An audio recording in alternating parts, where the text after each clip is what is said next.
আমরা আজকে আলোচনা করছি ২০২৪ সালের জুলাই মাসের বাংলাদেশের ঘটনা প্রবাহ নিয়ে।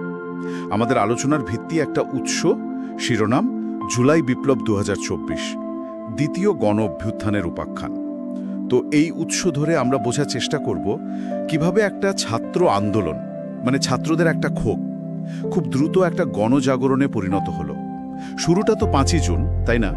হাইকোর্টের ওই মুক্তিযোদ্ধা কোটা পুনর্বহালের রায়টা এলো। ঠিক। আর ওই রায়টা আসার পরপরই যারা কোটা সংস্কার আন্দোলন করছিল সেই ছাত্রদের মধ্যে বিশাল একটা প্রতিক্রিয়া তৈরি হয়। আর তারই জের ধরে ১ জুলাই থেকে স্টুডেন্টস এগেইনস্ট ডিসক্রিমিনেশন মানে এসএডি তাদের ডাকে নতুন করে আন্দোলন শুরু হলো। কিন্তু উৎস বলছে এই কোটা ইস্যুটা আসলে একটা উপলক্ষ ছিল শুধু, মানে ভেতরে ভেতরে অনেক দিন ধরেই অসন্তোষ জমছিল। হ্যাঁ, একদম উৎস সেটাই বলছে। এই রায়টা যেন সেই জমে থাকা বারুদে একটু আগুনের ফুলকি ফেলে দিল, আর সেখান থেকেই পরের ঘটনাগুলো ঘটতে শুরু করলো, মানে একটা অনুঘটকের মতো কাজ করলো আর কি। এটা শুধু কোটার ব্যাপার ছিল না। শুরুতে তো মনে হচ্ছিল এটা হয়তো শুধু পাবলিক ভার্সিটির মধ্যেই থাকবে। হ্যাঁ, সেরকমই একটা ধারণা ছিল। কিন্তু উৎস বলছে খুব তাড়াতাড়ি ছবিটা পাল্টে গেল। প্রাইভেট ইউনিভার্সিটিগুলো মানে ব্র্যাক, নর্থ সাউথ এরাও যোগ দিল। হ্যাঁ, এমনকি স্কুল কলেজে ছেলেমেয়েরাও। ঠিক। আর সবচেয়ে উল্লেখযোগ্য বিষয় ছিল কৌমি আর আলিয়া মাদ্রাসার ছাত্রদের অংশগ্রহণ। তারা শুধু মিছিলে এসেছে তা না, না, তারা তো আরো অনেক কিছু করেছে। হ্যাঁ, মেডিকেল ক্যাম্প চালানো, রাতে থাকার জন্য তাঁবুর ব্যবস্থা করা, এই ধরনের সাংগঠনিক কাজেও তারা ছিল। উৎস কি কিছু বলছে যে কেন এবারের আন্দোলনটা এত তাড়াতাড়ি এত ভিন্ন ভিন্ন ধারার ছাত্রদের মধ্যে ছড়িয়ে পড়লো, আগের চেয়ে অনেক বেশি? উৎস দুটো কারণের কথা বলছে। একটা হলো অসন্তোষটা আসলে শুধু কোটা নিয়ে ছিল না, আরো গভীর ছিল। হয়তো সুযোগের অভাব বা ধরুন প্রশাসনিক স্বচ্ছতার অভাব, এই সব মিলিয়ে। আচ্ছা। আর দ্বিতীয় যেটা আরো জরুরি মনে হচ্ছে, উৎস বলছে বিভিন্ন ছাত্র সংগঠনের মধ্যে বা ছাত্রদের নিজেদের মধ্যে যোগাযোগের একটা অভূতপূর্ব উন্নতি হয়েছিল। তারা তাদের পুরনো বিভেদগুলো ভুলে একসাথে কাজ করার একটা ইচ্ছে দেখিয়েছিল। এটাই হয়তো আসল কারণ।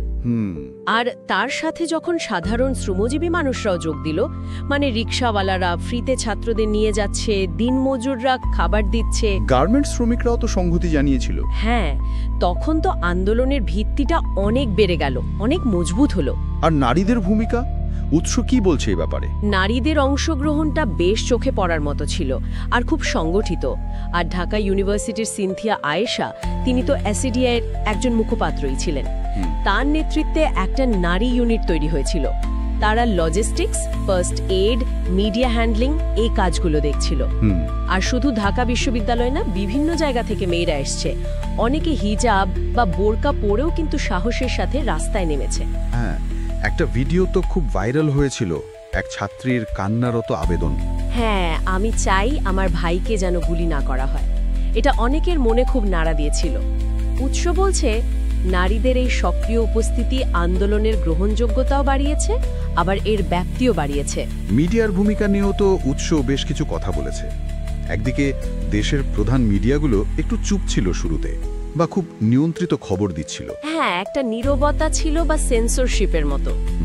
অন্যদিকে social media, TikTok, Facebook live এগুলো আর কিছু অনলাইন প্ল্যাটফর্ম যেমন গণসংবাদ ২৪, পিপলস লেন্স, জুলাই ফাইলস, এগুলো খুব দ্রুত খবর ছড়িয়ে দিচ্ছিল। এইটার প্রভাব কতটা ছিল বলে উৎস মনে করছে? উৎস বলছে এর প্রভাব ছিল বিশাল।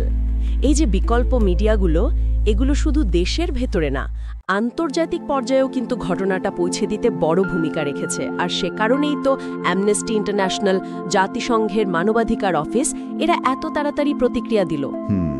প্রবাসী বাংলাদেশিরাও তো বিভিন্ন দেশের রাস্তায় নেমেছিল। হ্যাঁ, মানববন্ধন করেছে। টাইম, গার্ডিয়ান, আল জাজিরা এরা সবাই তো নিউজ করেছে। টাইম ম্যাগাজিন তো নাহিদ ইসলাম, সাদিক কায়েম, সিনথিয়া আয়েশা এদের নিয়ে কভার স্টোরি করে ফেলল। ঠিক। এই আন্তর্জাতিক মনোযোগটা কিন্তু পরিস্থিতি বদলাতে একটা বড় চাপ তৈরি করেছিল। উৎস সেটাই বলছে। কিন্তু এরপরেই তো পরিস্থিতি খুব খারাপ দিকে মোড় নিল। ১৬ থেকে ১৮ জুলাইয়ের মধ্যেকার সময়টা উৎস এটাকে জুলাই গণহত্যা বলছে। হ্যাঁ, খুবই দুঃখজনক অধ্যায়। সরকারি বাহিনী সরাসরি গুলি চালিয়েছে, টিয়ার গ্যাস, ব্যাপক ধরপাকড়, অনেক ছাত্র মারা যাওয়ার খবর এসেছে। আর তারপরে ৫ আগস্ট প্রধানমন্ত্রী শেখ হাসিনা পদত্যাগ করলেন, দেশ ছাড়লেন।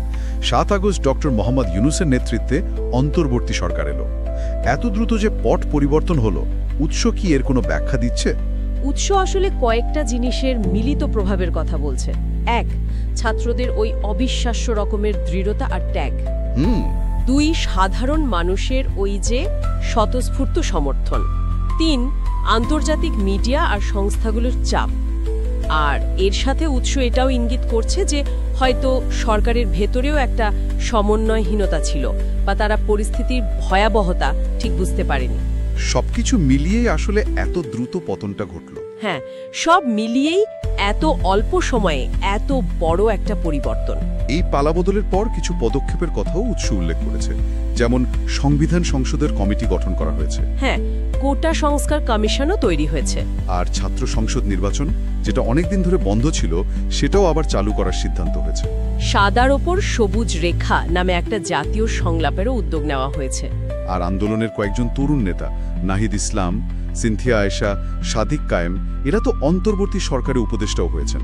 হ্যাঁ, উৎস কিন্তু এটাকে শুধু একটা ক্ষমতার হাতবদল হিসেবে দেখছে না। তারা এটাকে বলছে একটা নৈতিক জাগরণ, যেখানে ছাত্র, শ্রমিক, নারী, বিভিন্ন ধর্মীয় গোষ্ঠী, সাধারণ মানুষ সবাই মিলে একটা পরিবর্তনের জন্য রাস্তায় নেমেছিল। উৎস বলছে এই একসাথে হওয়াটাই ছিল আসল শক্তি। উৎস এই পুরো ঘটনাটাকে ভবিষ্যতের জন্য একটা প্রতিশ্রুতি হিসেবে দেখছে। কিন্তু এখন প্রশ্নটা হলো, ওই যে আন্দোলনের সময় আমরা দেখলাম বিভিন্ন শ্রেণী পেশা, ভিন্ন ভিন্ন মতের মানুষের একটা অভূতপূর্ব ঐক্য। সেই ঐক্যটা একটা নতুন রাষ্ট্র বা সমাজ গড়ার ক্ষেত্রে কতটা ধরে রাখা যাবে? ওই সম্মিলিত আকাঙ্ক্ষা, ওই প্রতিশ্রুতি, সেটা বাস্তবায়নের পথটা আসলে কতটা সহজ হবে? এটাই হয়তো সামনের দিনের সবচেয়ে বড় জিজ্ঞাসা।